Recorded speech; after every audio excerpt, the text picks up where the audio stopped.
سقراط نے جب زہر کا پیالہ پیا تو ایتھینز کے حکمرانوں نے سکھ کا سانس لیا کہ ان کے نوجوانوں کو گمراہ کرنے والا جہنم رسید ہوا۔ یونان کی اشرافیہ جیت گئی، سقراط کی دانش ہار گئی، وقت گزر گیا۔ اسکاٹ لینڈ کی جنگی آزادی لڑنے والے ولیم والس کو جب انگلینڈ کے بادشاہ ایڈورڈ اول نے گرفتار کیا تو اس پر غداری کا مقدمہ قائم کیا۔ اسے برہنہ کر کے گھوڑوں کے سموں کے ساتھ باندھ کر لندن کی گلیوں میں گھسیٹا گیا اور پھر ناقابل بیان تشدد کرنے کے بعد اسے پھانسی دے کر لاش کے ٹکڑے ٹکڑے کر دیے گئے۔ اس وقت کا بادشاہ جیت گیا اور ولیم والس ہار گیا۔ وقت گزر گیا۔ حجاج بن یوسف جب خانہ کعبہ پر آگ کے گولے پھینک رہا تھا تو اس وقت حضرت عبداللہ بن زبیر رضی اللہ تعالیٰ عنہ نے جواں مرتی کی تاریخ رقم کی۔ انہیں مسلسل ہتھیار پھینکنے کے پیغامات موصول ہوئے مگر آپ نے انکار کر دیا۔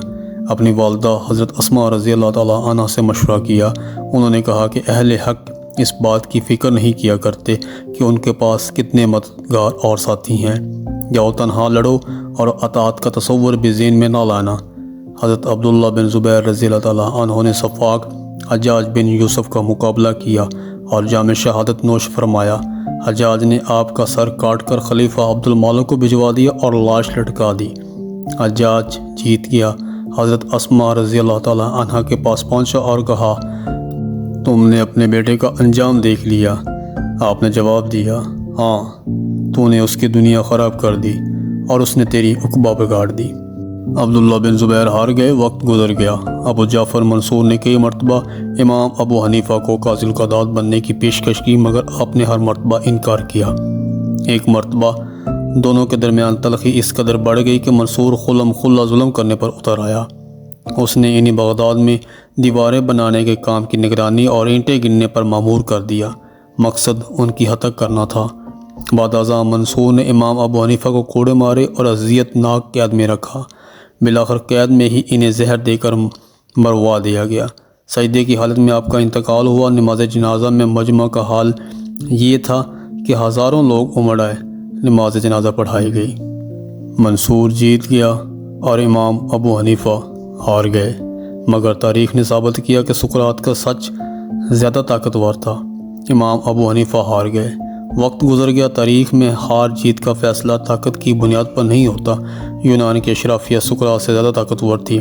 ولیم والس کی دردناک موت کے بعد اس کا نام لیوا بھی نہیں ہونے چاہیے تھے مگر آج ایبرڈین سے لے کر ایڈنبرا تک ولیم والس کے مجسمے اور یادگاریں ہیں۔ تاریخ میں ولیم والس امر ہو چکا ہے۔ تاریخ میں حجاج بن یوسف کو آج ایک ظالم اور جابر حکمران کے طور پر یاد کیا جاتا ہے جس کی گردن پر ہزاروں بے گناہ مسلمانوں کا خون ہے کہ حضرت عبداللہ ابن زبیر شجاعت اور دلیری کا استعارہ ہیں۔ حجاج کو شکست ہو چکی ہے، عبداللہ ابن زبیر فاتح ہیں۔